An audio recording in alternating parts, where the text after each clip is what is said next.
All right. So tell me your name. Jared Donovan And you've lived here in South Carolina for 20 years 20 years.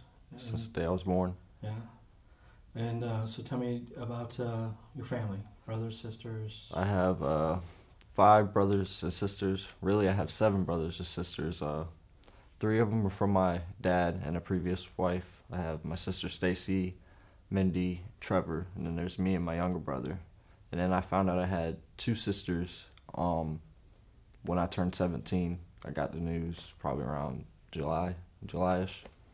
Found out I had 2 sisters from my mom before she passed away. Okay. So I just recently got in contact with them. So you went to school here in Somerville, or? No, I started out going to school in North Charleston. Started out in Pepper Hill to about 4th grade, and transferred to Hunley Park. And then from there, I went in there to school for about a year and a half, and then transferred over to Windsor Hill. Okay. So I asked you about your mom and your dad. Tell me what did your dad do? My dad, he's a pipe fitter. He's been working for underneath the Navy branch since about 35 years now, maybe going on 40. He's been used to work at the shipyard and got transferred to the Navy base. He works out there full time. And your real mom, is she from here? Yeah, she's from actually upstate in Kansas. She was born there. I'm not sure like her whole backstory. Okay. Never really met anybody on her side of the family either. All right. But before she passed, she used to work at a hotel call-in agency. It's called Bass. And before that job, she worked at a newspaper route for the Post and Courier. Okay. So growing up as a child, what was your childhood like? Were you a good kid? Were you a bad kid? Were you mischievous? Did you get into a lot of trouble? Or Growing things like up, from my younger age to about 11 years old, I was a pretty decent kid. About 12 years old, not so much. Just went through big, experience, and was in trouble in school here and there, getting in fights in school. But about 16 years old, I turned around and trying to get my life on track. Well, good for you. Good for you. So let me ask you about. So basically, from the time, before the accident, you were pretty much a good kid. Yeah, right? exactly. You would say. Yeah, I was 100% behavable. Yeah. I have ADHD like any other kid out there. Just hyper, Yeah. wanting sugar all the time.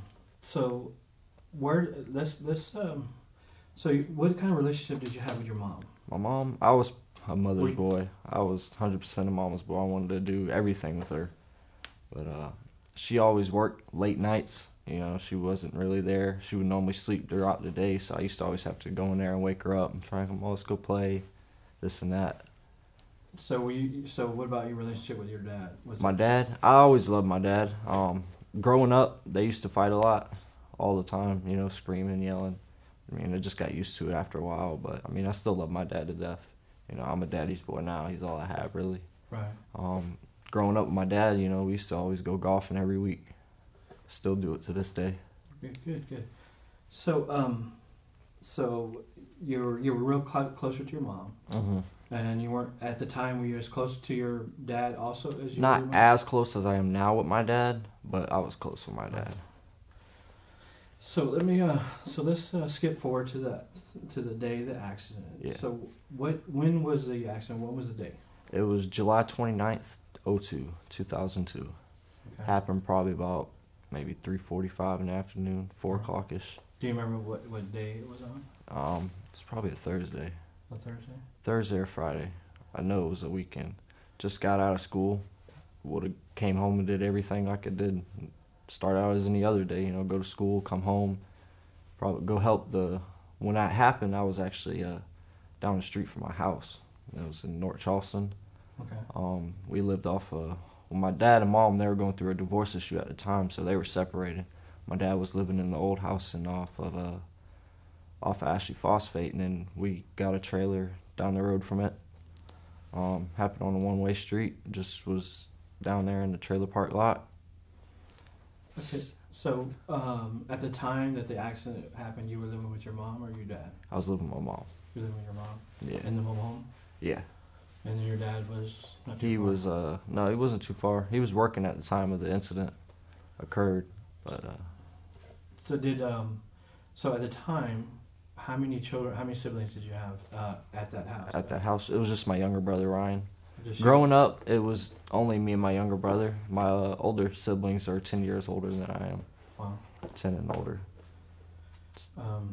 But so for the most part, it was just you, your mom, and your dad before the separation, and your younger brother. Mm-hmm. Right? Correct. Okay. So take me back to the day that it happened. You know, let's say you got out of school, correct? And so just take me through, you know, All right. what happened up to it. You know, the actual accident. I got out of school, you know, went home, you know, changed clothes, had some lunch, went out, started playing with some friends, and then the younger girl, she's in elementary. Her brother normally helps her with her homework, but her brother was he was doing something else or he was late in school, so I sat down outside and was helping her with her homework, and I had a lighter at the time, and noticed I had a string on my shirt, so I pulled it out, started clicking it, and the next thing I know, I don't know if I had gasoline or anything else on my shirt. Next thing I know, I just saw a flame, so I started blowing it, and panicked. Got up, tried to blow it again and shake it, and just kept getting bigger and bigger. So I panicked and started running in circles and screaming Bloody Mary pretty much. I remember running for a good at least, felt like eternity to me, but I know it was at least 2-3 minutes maybe, tops. Well, how I got put out of fire, I was running in circles and then ran to my friend's trailer, started pounding on the door. And the girl that I was helping homework with, the lady ran out of her trailer, and she slapped me down with a towel and put me out of fire. At that time, they brought me to, the people that I was banging on the door, they came to the door and they saw me. And at that time, I was so young, I didn't know what to do if you catch on fire. I mean, I thought it would just wash away. So I said, start a bath.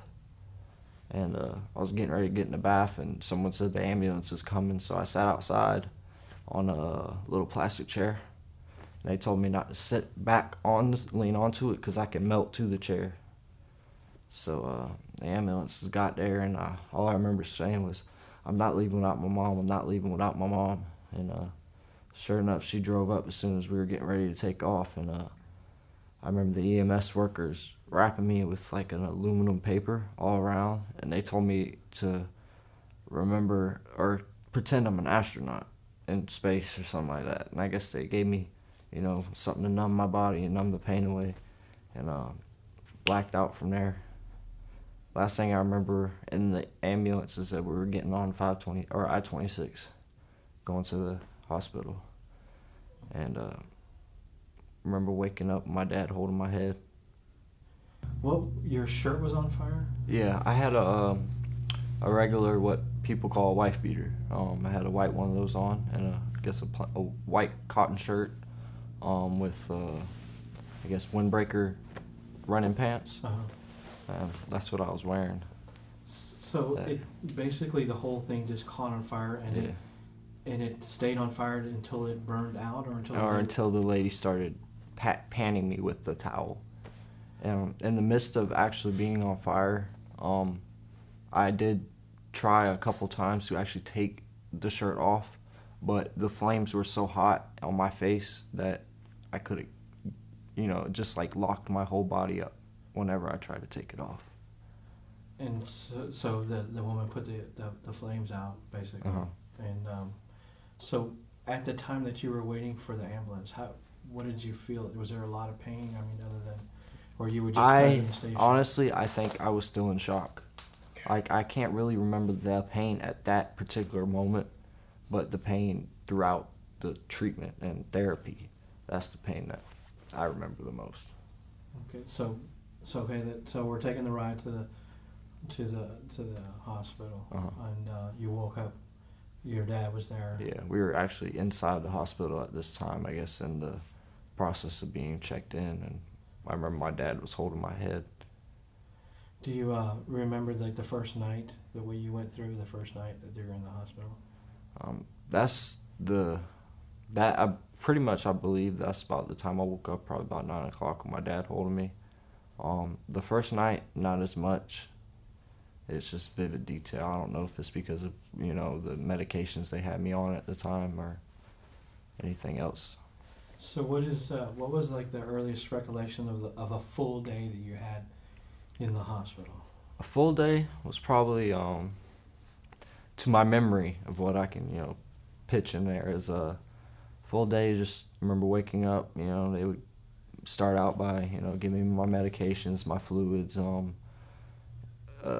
They would just, pretty much I would just be laying in bed just trying to get better. But the room I was staying in at the time before I transferred throughout several rooms because I was there for a substantial amount of time. They used to keep the windows shut in the room I was in because of what was on the other side of the window was the atrium, was where the kids were playing. And I just got in the hospital, so I wasn't well enough to even walk. So they didn't want me getting all upset so I can go play pool and play video games and socialize with the other kids that were also burned. Well, how was, did I guess your mom and dad, they were still going through the divorce at the time. Did this draw them further apart or bring them closer together? I'm not really sure, how they, talk, because, like I said, I was on a bunch of medicine. All I remember is my dad coming to see me here and there. But even after I got out of the hospital, my parents, they didn't stay together. They didn't live in the same house after, I got out from the hospital. My dad was still staying. Actually, we moved back in the house my dad was staying in. My dad went to stay with my grandma, his mom's house. Describe to me, what a typical day of the hospital was just laying there? Pretty much sitting in bed. Start out, we would have to get my dressings changed. That was the most horrible pain out of anything in the whole hospital. Is they would take warm water and they would have to spray all of my open sores and wounds, and pretty much my whole body was it. My back was the worst, and they would have to put this medication on it that stung, like completely made my body like throb. That's what it felt like. And you were 10 years old, and they were doing this as far as every day you would have to have your two bandage. times a day. Two times a day. Morning and evening. They would have to do that. Did they give you any kind of like morphine, do you remember, or any kind They had me on morphine probably every day. To this day I still get shakes, and I believe it's because of that. Because at that time in the medical, industry, that they didn't really, know that this drug could be addicting to now. So you were 10 years old, you're pretty much doped up the whole time. Yeah. But how was the pain even with the morphine doing those? Indescribable. If you could, it was just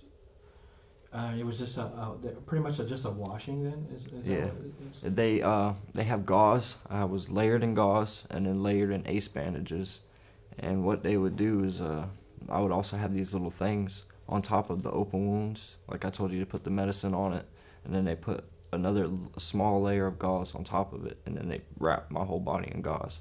So everywhere where I had an open wound, there's medication and then a small little square patch of gauze. And once they change it, like it's so tight that it heals with the medication, and the gauze they would have to literally like pretty much peel my skin off, and the bathing's just to wash the blood away. Pretty much. Okay, so at what point in time in the hospital? How long were you in the hospital? I was in the hospital for a total of 4.5 months, pretty much. And at what point did they feel that you were able to start your physical therapy, and what did that involve? At the point, I believe it had to be at least a month and a half, and physical therapy involved me going to PT, which is on another level of the floor.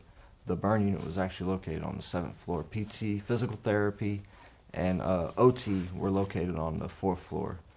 Physical therapy, it involved moving, getting your body, but pretty much rebuilding your strength and trying to gain that back. Because at the time, I could only lift my arms this high because of the tissue was like that. Still to this day, my right arm, I can only lift this high. And physical therapy, just trying to get my scars to be able to move and flexible again. They told me at the time, and they showed me pictures and documents of kids, if they didn't successfully complete physical therapy, that they would have to take bolts through both of their hands and drop them and just let the scars rip. And whenever I was in camp, I've actually met 2 kids who had to go through that. And I don't even know what I would do if that happened to me. Right. So, so a month and a half you were in the hospital. Correct. Prior to that, it was just basically healing. Yeah. Tell me about, did your mom and dad come visit? Did you have a lot of visits? My mom, she was there every single day to make sure I got what I needed. Because when I was in the hospital, I was in there for 2 months with every day they would come in there and give me 20 shots a day. Because they didn't insert an IV till like my 3rd month in the hospital. Or a pick is what they called it. They just had I guess a temporary tube to go up and give me my feedings every morning. And then my mom finally said, look, I mean, he's been in here 3 months and he keeps having to get temporary tubes. Why can't we just give him a permanent pick? So they finally did that. So, I mean, why was that for your IV or for my IV medicine? and feeding? Because the temporary tube, it's not sturdy for me sleeping at night. Like, it'll pop out and come out. The temporary tube would only go, the tube would end up like stopping right here. The pick actually goes all the way in and directly into my body system. Like, it's a longer tube and more sturdy for being in the hospital for a long period of time. So your mom was there every day? Every day, not one day. She spent the night there, woke up there. So when you started your physical therapy, you were a month and a half into your hospital stay. Yeah. Before you started your physical therapy, and then your physical therapy involved stretching to make sure that your scars, that your body will heal in a functional. Exercising. Yeah. And also in physical therapy, each day I would have to get refitted for, they call it splints, is they would mold my upper body, and like each time they would make it go up and up. So at night I would sleep like this with these splints on my arm to try and stretch this out at night to keep it stretched and stretching it. And even after I got out of the hospital, I would have to wear those too. So what was the pain level? Are you still getting morphine? Pretty much. I think I stopped getting morphine by around maybe 3 months. But the pain was still the worst I can ever feel in my life. Yeah. So if you were to describe it, it would be like a really...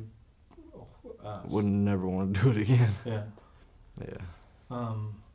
So how did the physical therapy go? You're a month and a half into physical therapy.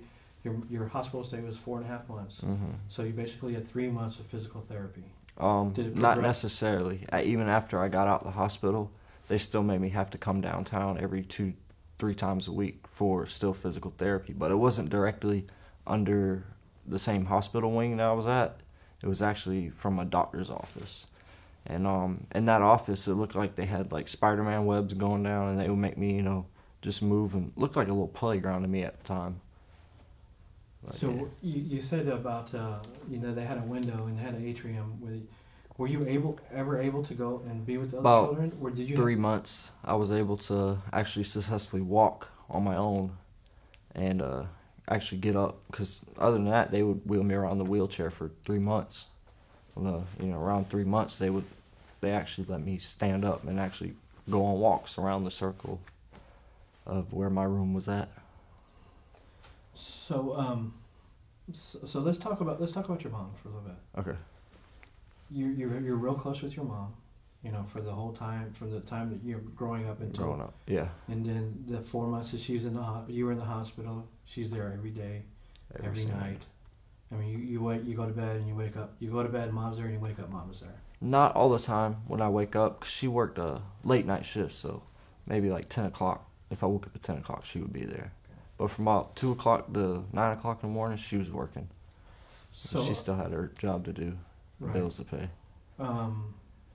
So, uh, you got out of the hospital, and what you say? What happened to your mom? I mean, at what point you say she got sick? She got sick. Let's talk about that for a little bit. Me noticing that she was sick, I really didn't notice it till after we were out of the hospital because, you know, my mind was starting to become clear again and I was starting to understand what was going on at the time. But they said she was sick for like 3 or 4 months. My dad did. But all I remember is after I got out that she hardly ever slept, always coughing, you know, always had sweats, constantly sweating and needing water. She was also a diabetic too. I don't think that has anything to do with it though.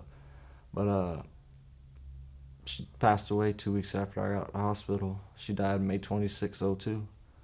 I remember about a week after we got out of the hospital, she was trying so hard to go to sleep that I ran a bathtub for her, and she fell asleep in the bathtub and almost drowned. I just remember her screaming. I woke up and ran in there, pulled her out. So she was sick from the time that you were in the hospital. Yeah. And then 2 weeks after you got out of the hospital, you were living with your mom. Correct. And then she went into the hospital, I guess, about May 20th, and died 6 days later. So she passed away in the hospital. Yeah. So how did that affect you as far as, you know, basically you're a good kid. You're a good kid from the time to the accident. You know, you've suffered through 4 months of unbearable pain. Correct. And then now you've 2 weeks out of the hospital after still trying to recover from a burn, and your mom passes away. Yeah. I took regret towards it. Like, I thought it was my fault. I felt as if it was my fault because this is where I'm coming from. I thought she got sick in the hospital because I figured sick people go to the hospital to get better. That's where most of the germs would be. And that's where I was thinking she caught it from. So I was taking it on myself and feeling very, you know, regretful. I thought it was all my fault. If I never caught my shirt on fire, maybe she would still be here. I mean, to this day, I still feel it, but I can't hold it against myself anymore. I mean, you just have to move forward with life. Yeah. Did you hold it against yourself for a while? Oh, yeah. Till I was about 17. I mean, I'm just getting over it. I mean, to this day, I still, you know, wonder, what if? Life is a what if. You never know. And I'm sure I saw the tattoo that you had over your... Yeah. So now that you've gone 2 weeks, basically you're out of the hospital, your mom passes away. Now you have to, you know, deal with the death of your mom. Yeah. Right. So I would imagine you're still going through physical therapy at this time.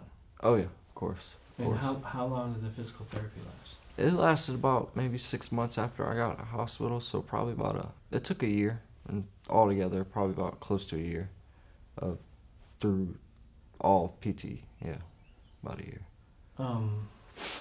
So I'm just trying to wrap my head around as far as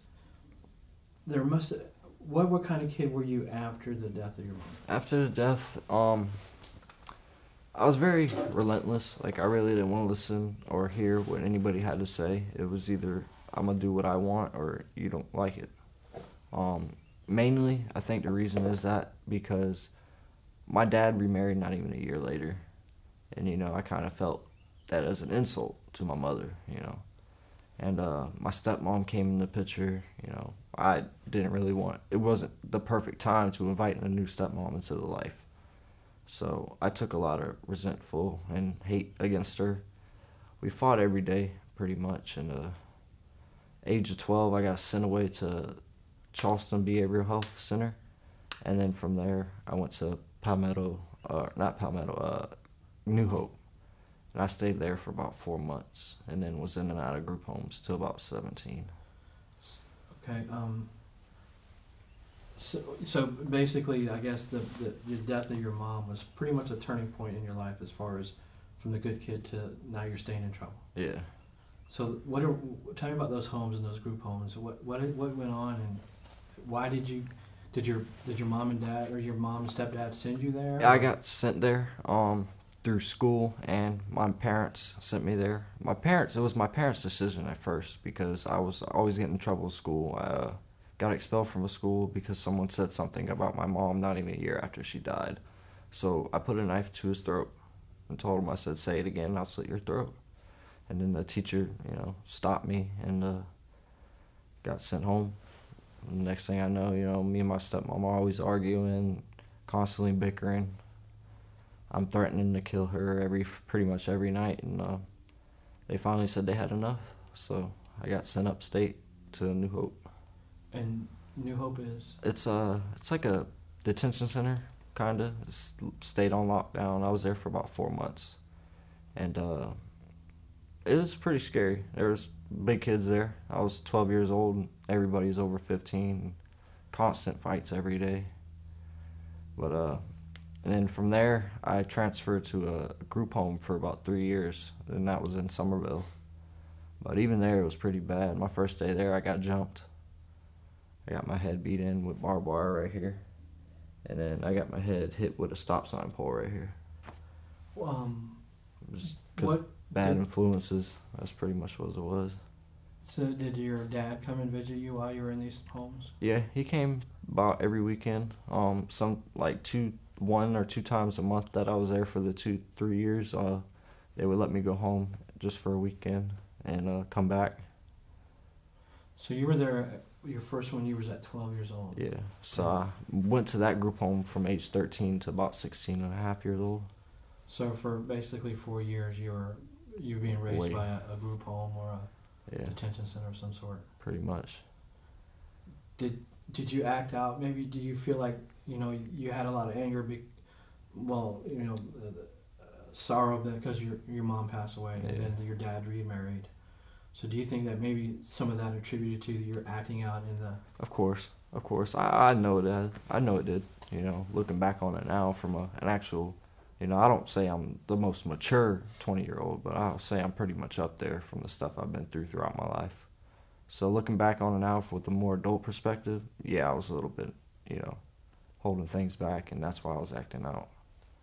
And you were getting into a lot of fights there? A lot of fights. Just, because either you fight them or they're going to, make you wake up in blood. Either way.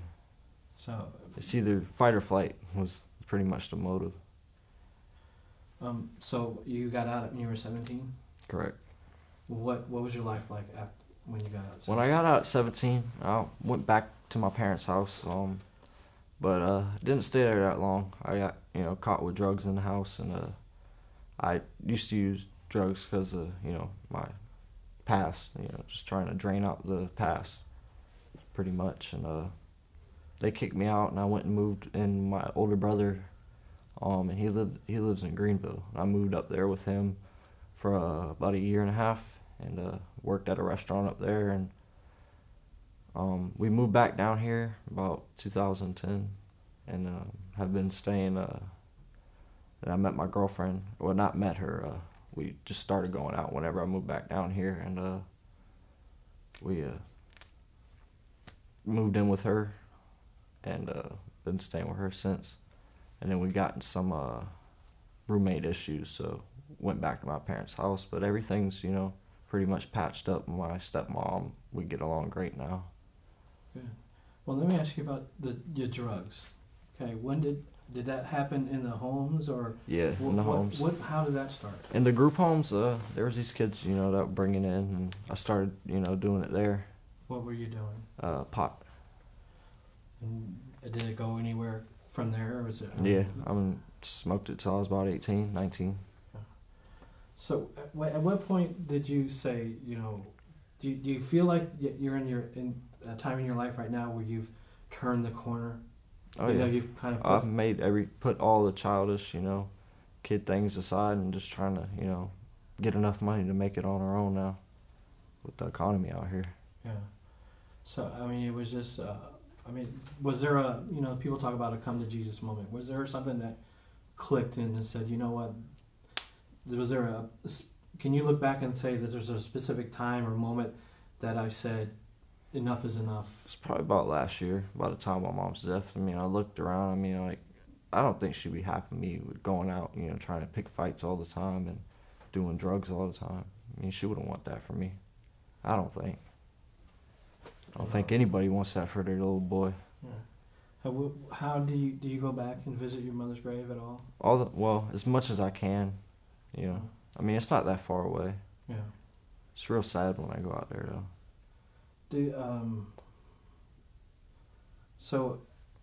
So now you've turned the corner. So where do you see, every time, sometimes when you go to a job interview, ask yourself, where do you see yourself in 5 years?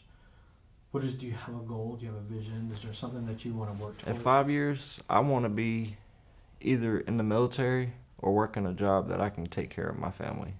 I want at least to have, a little baby boy or girl at that time. In 5 years, I just want to be able to live a happy life with the family. Good. That's all I want out of life. And that you just want to be able to have a family. Yeah. Do you, as a child from a divorced family, do you see yourself? As a parent, you always say, "I want to do myself. I want to be better than my parents did." Exactly. I say that all the time. I don't want to fight in front of my kid. So, what I want to talk about right now is let's go back over the time that you were in the hospital. Okay, how many during that time you had some operations, obviously. Of course. So tell me about how many, what they were like. Let's go down that road a little bit. Operations. What I can mainly remember what they were specifically for were steroid shots. Because at the time the burns were so swollen that they were actually a lot worse than what this is right here. They came out about 3-4 inches, and they would remember going in, give me laughing gas. Couldn't eat the night before, which I hated because I was always hungry. I was constantly hungry. I remember having about 10 surgeries while being in the hospital. There was probably more than that, of course.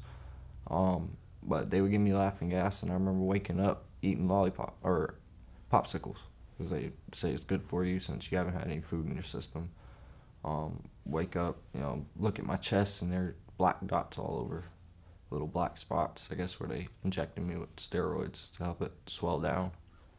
But operation-wise, too, I remember getting skin grafts a lot. They would put me to sleep for that as well.